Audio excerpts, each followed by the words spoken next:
नमस्कार, सुप्रभात। मैं सत्येंद्र कुमार मौर्य, लक्ष्मी प्रसाद मेमोरियल पब्लिक स्कूल भोला बाजार। आज हम सभी लोग रजिया सज्जा जही जी द्वारा लिखित नमक नामक पाठ का अध्ययन करेंगे। जैसा हम लोग सभी लोग जानते हैं कि नमक नामक कहानी भारत और पाकिस्तान के बंटवारे के दौरान दोनों देशों के में रहने वाले जो व्यक्ति हैं, जो विस्थापन की ज़िंदगी जीते हुए एक दूसरे देश से अलग हो जाते हैं। कहने का तात्पर्य है कि पाकिस्तान के लाहौर में रहने वाला व्यक्ति की जो जन्मभूमि है वह दिल्ली है, लेकिन वह काम धंधे लाहौर में जम जाने के कारण जब देश का बंटवारा हुआ तो ऐसे स्थिति में वह वहीं पर रुक गया। तो कर्मभूमि तो लाहौर हो गई, लेकिन उसकी जन्मभूमि दिल्ली हो गई। उसी तरह से कानपुर में पैदा होने वाला, भारत के सरहद में पैदा होने वाला कोई व्यक्ति जिसकी नौकरी ढाका में, जो आज के समय में बांग्लादेश की राजधानी है, वहाँ पर लगी हुई है। विस्थापन की स्थिति में वह बांग्लादेश से भारत नहीं आ पाया, पूर्वी पाकिस्तान में ही रह गया। और इस तरह से उसके भी हृदय में कर्मभूमि के लिए भी सम्मान है और जन्मभूमि के लिए भी सम्मान है। तो रजिया सज्जा जहीर भी इस पाठ के माध्यम से यह बताने का प्रयास करती हैं कि जो सरहदें होती हैं, जो सीमाएं होती हैं, वह दो देशों के दूरियों को अलग अलग बांट सकती हैं, न कि उन देशों में रहने वाले जो व्यक्ति हैं उनके हृदय में एक दूसरे के प्रति जो प्रेम है, लगाव है, जो अपनत्व की भावना है, उसको इन सरहदों के द्वारा बांटा नहीं जा सकता है। इस तरह से इस पाठ में की यही विशेषता है। और इस पाठ की विशेषताओं में एक सिख बीबी हैं, एक साफिया हैं, जो दोनों लाहौर की रहने वाली हैं, लेकिन दोनों की शादी हिंदुस्तान में हुई है। और इस तरह से दोनों एक जगह दोनों की मुलाकात होती है। साफिया अपने भाइयों से मिलने के लिए लाहौर जा रही हैं और इस तरह से सिख बीबी जो साफिया की माँ के समान दिखती हैं, उसी तरह के कपड़े भी पहनती हैं, उसी तरह की उनकी चमकदार आँखें भी हैं। और इस तरह से साफिया उनसे कहती है, मैं लाहौर जा रही हूँ, कुछ सौगात मंगाना चाहती हैं तो मंगा लीजिए। तो फिर सिख बीबी कहती हैं कि लाहौर से दिला सकती हो तो मेरे लिए लाहौरी नमक लेते आना। अब माँ से किया हुआ वादा को पूरा करने के लिए अब प्रश्न उठता है कि साफिया की माँ तो पहले ही मर चुकी थी, लेकिन हिंदुस्तान में जो सिख बीबी उनसे उनकी मुलाकात होती है वह बिल्कुल उनकी माँ के जैसे लगती हैं, इसीलिए साफिया उन्हें अपनी माँ के रूप में मान लेती हैं और वहीं सिख बीबी साफिया को अपनी बेटी के रूप में मान लेती हैं। इस तरह से लाहौरी नमक का बंदोबस्त करना, ले आना साफिया के लिए काफ़ी चुनौती का विषय है। साफिया अपने भाई अर्थात उनका भाई पुलिस विभाग में बड़ा सा अधिकारी है, उससे पूछते हैं कि मैं लाहौरी नमक ले जाना चाहती हूँ। तो उनका भाई मना कर देता, कहता मत ले जाइए, क्या करेंगी आप नमक, आपके हिस्से में तो बहुत ज़्यादा नमक का हिस्सा पड़ा हुआ है, फिर यह नमक। तो कहते हैं कि क्यों, मैं हिस्से बखरे की बात नहीं करती हूँ, मैंने अपनी माँ से वादा किया है। तो भाई को भी काफ़ी आश्चर्य होता है, क्योंकि बंटवारे के दौरान से पहले ही उनकी माँ का देहांत हो गया था, फिर किस माँ की बात करती हैं। फिर मसला तय होता है और इस प्रकार से 15 दिन ऐसे गुजर जाते हैं साफिया के, उसे पता ही नहीं चलता। सभी मेहमान रिश्तेदार इत्यादि साफिया की खातिर बाती में लगे रहते हैं, क्या नफीस खाने खिला दें, कहाँ घुमा दें, सब कुछ। अब वह दिन आ जाता है जब अगले दिन साफिया को हिंदुस्तान के लिए रवाना होना है, आना है। तो उनके लिए सबसे जो सामान सभी लोग उपहार दिए हैं, तो कुछ सूटकेस में आ गए, कुछ बिस्तरबंद में पैक हो गए, लेकिन सबसे उसके लिए मुश्किल काम था वह था बादामी कागज़ में लपेटा हुआ लाहौरी नमक। वह कभी नमक अपने फर्श में रखती थी, कभी कीनुओं के टोकरी के बीच में उसको रखती थी। और उनका भाई मना कर दिया था कि कस्टम के माध्यम से सामान गुजरते हैं, सब सामान चेक होंगे। अब कुछ ऐसा वैसा मिल गया तो कस्टम वाले पूरे सामान के चुंदिया उधेड़ देंगे और इस तरह से आप भी परेशान होंगे और हम लोग भी परेशान होंगे, बेइज्जती तमाम तरह से होगी। इस तरह से साफिया लेकिन मानती नहीं है, कहती है मैं छिपा के थोड़ी ले जा रही हूँ, बतला के दिखा के सबको ले जाऊंगी। तो इस तरह से वह नमक के पुड़िए को कीनू की टोकरियों में रखती हैं। और फिर होता क्या है, उसे कीनू के कालीन पर उलट दिए। उसने कीनू कालीन पर उलट दिए। कीनू जो होता है संतरे का एक रूप है, उसको कीनू को कालीन पर उलट दिए, टोकरी खाली की और नमक की पुड़िया उठाकर टोकरी की तह में रख दी। और नमक की पुड़िया उठाते हैं, टोकरी की तह में रख देते हैं। एक बार झाँक कर उसने पुड़िया को देखा, एक बार झाँकते हुए उसने पुड़िया को देखा और उसे ऐसा महसूस हुआ मानो उसने अपने किसी यारे को कब्र की गहराई में उतार दिया हो। उन्हें ऐसा मालूम हुआ जैसे कि अपने यारों को अर्थात अपने सबसे प्रिय वस्तु को उसने कब्र की गहराई में उतार दिया। कुछ देर अकड़ू बैठी पैरों के पंजों के बल पर बैठे हुए वह पुड़िया को ताकती रहे, उन कहानियों को याद करती रही, उन कहानियों को, दृश्यों की याद करती रही जिन्हें वह अपने बचपन में अम्मा से सुना करती थी, जो बचपन में उनकी अम्मा उन्हें सुनाया करती थी, जिनमें शहजादा अपनी रान चीर कर हीरा छिपा लेता था। रान मतलब जंघा, जिसमें शहजादा अपनी जंघे को चीर कर हीरा को छिपा लेता था और देवों, खौफनाक भूतों, राक्षसों के सामने से होता हुआ सरहदों से गुजर जाता था। और इस तरह से खौफनाक भूतों, राक्षसों के सामने गुजरता हुआ सरहदों से पार हो जाता था।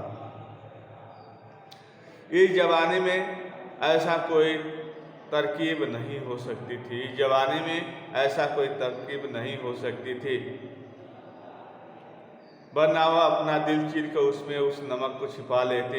उसने यह आग भरी और सोच रही इस जमाने में ऐसी कोई तरकीब होती, उपाय होता तो अपना दिल चीर के और उसमें उस लाहौरी नमक को छिपा लेती और ले जाती। फिर वह कीनुओं को एक एक करके टोकरी में रखने लगे। नमक की पुड़िया को सबसे नीचे रख दे, उसके बाद से एक एक कीनू के फल को ऊपर रखने लगे। पुड़िया के इधर उधर आसपास उस पर ऊपर यहाँ तक बिल्कुल छिप गई। आश्वस्त होकर उसने हाथ झाड़े और इस तरह से उनको लगा कि सभी समस्या समाप्त हो गई है। सूटकेस पलंग के नीचे खिसकाया और सूटकेस को पलंग के नीचे खिसका दिया। टोकरी उठाकर पलंग के सिराने रखी और टोकरी में क्या है, टोकरी में वो बादामी कागज में लपेटा हुआ वो लाहौरी नमक है और कीनू है। सिराने रखे, सिराने मतलब शयन के तरफ, सिर के तरफ रखी और लेट कर दोहर ओढ़ ली, चादर ओढ़ ली। रात को तकरीबन 1:30 बजे थे, रात को 1:30 बजे थे। मार्च की सुहानी हवा खिड़की की जाली से आ रही थी। मार्च का महीना था। सुहानी जो हवा है, थोड़ी ठंडी थोड़ी सी गर्मी हवा जाली से आ रही थी। बाहर चांदनी साफ और ठंडी थी। बाहर के जो वातावरण था काफ़ी साफ सुथरा था और थोड़ा थोड़ा ठंड भी था।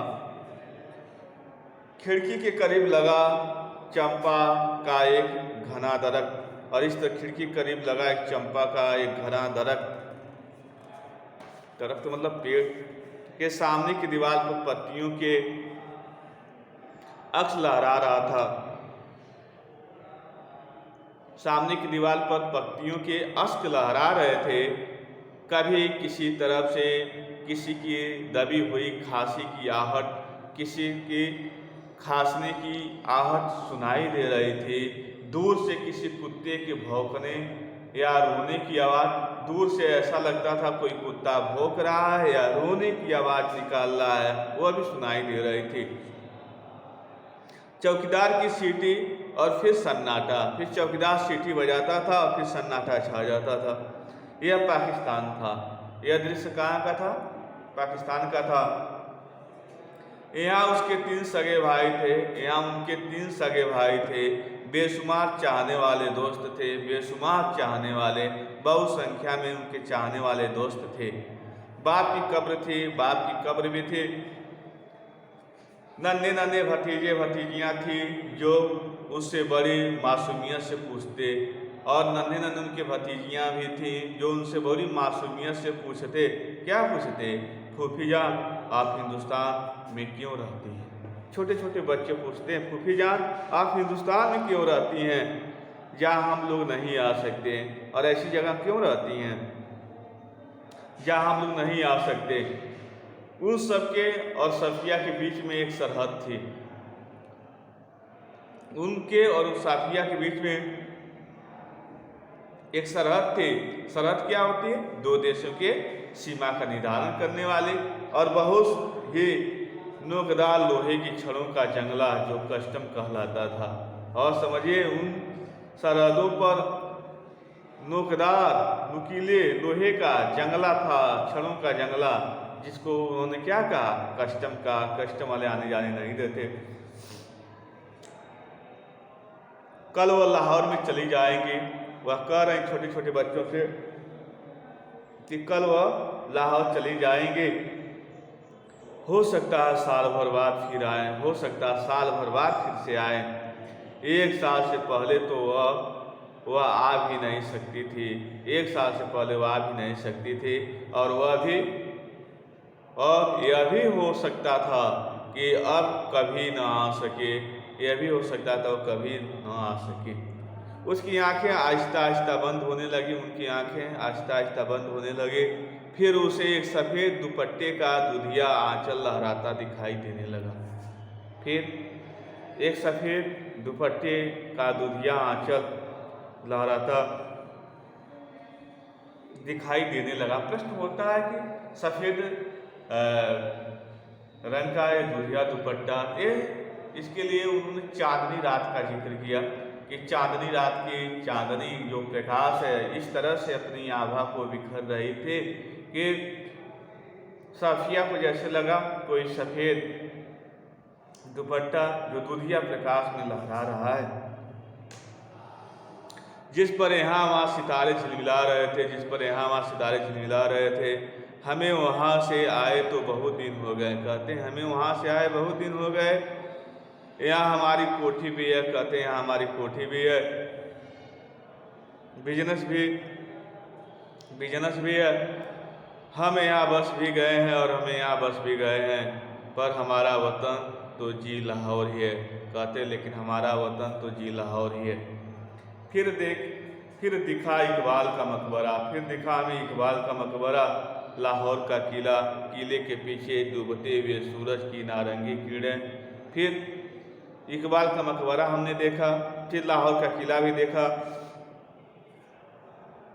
किले के पीछे डूबते हुए सूरज की नारंगी किरणें भी हमें दिखाई दे रही थी।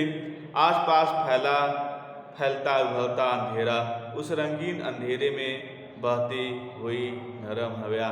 और इस तरह से उस रंगीन अंधेरे में बहती हुई नरम हवा।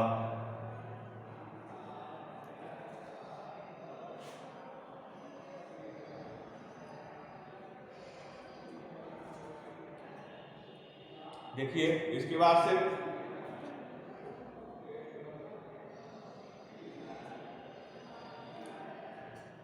फिर दिखा। इस तरह से हम देखते हैं धीरे धीरे सब चीज़ें उन्हें दिख रही थे। उस हवा में रची हुई मैल सीढ़ी की खुशबू और मकबरे की सीढ़ियों बैठे हुए दो इंसान, सिर झुकाए चुपचाप उदास जैसे दो बेजान परछाइयाँ। और इस तरह से देखें कि दो सीढ़ियों पर बैठे हुए, मकबरे की सीढ़ियों में बैठे हुए दो इंसान, सिर झुकाए चुपचाप उदास जैसे दो बेजान परछाइयाँ। तो तुम कल चली जाओगी। लोग कह रहे हैं कि कल तुम चली जाओगी, तो तुम कल चली जाओगी। हाँ, अब कब आओगी? अब तुम कब आओगी? मालूम नहीं, शायद अगले साल। हो सकता है शायद अगले साल आ जाए, शायद कभी नहीं। अचानक उसकी आंखें खुल गई। अचानक ये सब स्वप्न में वो देख रही हैं। अचानक की आंखें खुल गई। शायद उसने मकबरे की सीढ़ियों के नीचे लगी दूब से एक पत्ती तोड़ी थी, और शायद वह मकबरे की सीढ़ियों से लगी हुई दूब की एक पत्ती तोड़ी थी, जिस पर ठंडी ओस जमनी शुरू हो गई थी। हुआ यह था कि नींद में करवट लेते हुए उसका हाथ कीनुओं से लबालब भाई टोकरी पर जा पड़ा था। रसीले ठंडे कीनू जिनको देते वक्त उसके दोस्त ने कहा था, ये हिंदुस्तान पाकिस्तान की एकता का मेवा। अब कीनू भी कौन दिया था? उनके कोई दोस्त, कोई परिचित दिए थे, और वह देते वक्त कहे थे हिंदुस्तान और पाकिस्तान की दोस्ती का एक मेवा है। और इस तरह से साफिया फर्स्ट क्लास की वेटिंग रूम में बैठी थी। दिल्ली तक का किराया उसके भाई ने दिया था। वह हाथ में टिकट दबाए वेटिंग रूम में के बाहर प्लेटफार्म पर टहल रहा था, और इस तरह से टिकट उनके हाथ में था और उनका भाई वेटिंग रूम में टहल रहा था। वह अंदर बैठी चाय की प्याली हाथ में लिए कीनू की टोकरी पर निगाहें जमाए वह सोच रही थी। अंदर वह चाय भी पी रही हैं और कीनू की टोकरी पर निगाहें जमाए हुए वह सोच रही थी कि आसपास इधर उधर इतने लोग हैं, लेकिन सिर्फ वही जानती हैं कि टोकरी की तह में कीनू के नीचे नमक की पुड़िया है। और कहती हैं आसपास तो बहुत लोग हैं, लेकिन इस टोकरी में बस वही जानती हैं कि इस टोकरी में जो कीनू रखे हुए हैं उन कीनू के तह में यानी सबसे नीचे नमक रखा गया है, नमक की पुड़िया है। और इस तरह से वह अपनी बात करने का प्रयास करते हैं, अपने आप से वह कहने का कुछ न कुछ प्रयास करने का प्रयास करती हैं। इस तरह से हम देखते हैं, आगे देखें। अब उनके मन में यह चलने लगा कि मैं लाहौरी नमक को मैं छिपा के नहीं ले जाऊंगी, मैं दिखा के ले जाऊंगी। जब उसका सामान कस्टम पर जांच के लिए बाहर निकाला जाने लगा, जब साफिया का सामान कस्टम अधिकारियों के द्वारा दो देशों के बीच आने जाने वाले सभी यात्रियों का सामान चेक किया जाता था, तो उसे एक झिरझिरी सी आई और एकदम से उसने फैसला किया कि मोहब्बत का यह तोहफा चोरी से नहीं जाएगा। अंत वक्त में उन्होंने फैसला कर लिया कि यह तो मोहब्बत का तोहफा है, इसे मैं चोरी से नहीं ले जाऊंगी। नमक कस्टम वालों को दिखाएगी वह अंत में कहती है कि यह नमक मैं कस्टम वाले अधिकारियों को दिखाऊंगी। फिर इस तरह से उसने जल्दी से पुड़िया निकाली और हैंडबैग में रख ली। इस तरह पुड़िया निकाली, हैंडबैग में रख ली। उसमें उसका पैसा का पर्स और पासपोर्ट आदि थे, और उस हैंडबैग में पैसे का पर्स और पासपोर्ट आदि थे। सब सामान कस्टम से होकर रेल की तरफ चला जा रहा था। सब सामान कस्टम से होते हुए रेल की तरफ जा रहा था। वह एक कस्टम अफसर की तरफ बढ़ी। एक कस्टम अफसर है जो सामान की निगरानी कर रहे हैं, चेक कर रहे हैं, उनकी तरफ बढ़ी। ज़्यादातर मेज़ें खाली हो चुकी थी, ज़्यादा लोगों की मेज़ें खाली हो चुकी थी। सभी लोग अपने सामान को चेक करा लिए थे, आगे बढ़ गए थे। एक दो पर इक्का दुक्का सामान रखा था। वहीं एक साहब खड़े थे, लंबा कद साहब थे, काफ़ी लंबे कद के, दुबला पतला जिस्म, दुबली पतली शरीर थी उनकी, खिचड़ी बाल, घुंघराले बाल थे, आंखों पर ऐनक लगाए थे। वे कस्टम अफसर की वर्दी पहने तो थे, मगर उन पर कुछ जच नहीं रही थी, लेकिन वर्दी में कुछ जच नहीं रहे थे। साफिया कुछ हिचकिचा कर बोली, साफिया उन्हें से कुछ हिचकिचा कर बोलनी, मैं आपसे कुछ पूछना चाहती हूँ।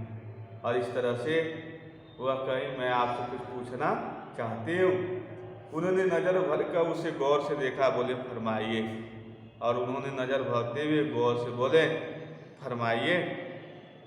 और इस तरह से वह साफिया जो उनसे कुछ पूछना चाहती हैं कहते हैं फरमाइए। और इस तरह से साफिया जो यह दृढ़ निश्चय कर लेती हैं कि जो प्यार मोहब्बत का जो तोहफा है लाहौरी नमक है, इसे वह छिपा के नहीं ले जाएंगी, सबको जता के ले जाएंगी, बता के ले जाएंगे। इस तरह से वह कीनू की टोकरी में से उस नमक की पुड़िया को निकाल लेती हैं और अपने हैंडबैग में रख लेती हैं, जिसमें वह पैसों का पर्स, पासपोर्ट इत्यादि जरूरी कागज रखे हुए थी। और इस तरह से वह उस समय का इंतजार करने लगी जब काफ़ी कम भीड़ भाड़ हो जाए, तब वह अपने सामान का चेक कराएंगे। उनके सामान सब सूटकेस वगैरह सब चेक होते गए, आगे बढ़ते गए। फिर वह आगे बढ़ते हैं, देखते हैं काफ़ी अब इक्का दुक्का लोगों के पास सामान है चेक करने के लिए और सभी जगहों लगभग खाली हो चुकी हैं। तो फिर एक लंबे से पतले अधिकारी के पास पहुँचते हैं और कहते हैं, पूछते हैं और इस तरह से कहते हैं फरमाइए, कहिए। अब इसके बाद हम आपको अगले वीडियो में बताएंगे किस तरह से साफिया ने अपने सामान के प्रति कस्टम अधिकारी से बात करते हैं और कस्टम अधिकारी उसके बदले में उन्हें क्या उनका क्या मार्गदर्शन करते हैं और किस तरह के उन्हें संदेश देने का प्रयास करते हैं। यह सब चीज़ें हम अगले वाले वीडियो में आपको बताएंगे।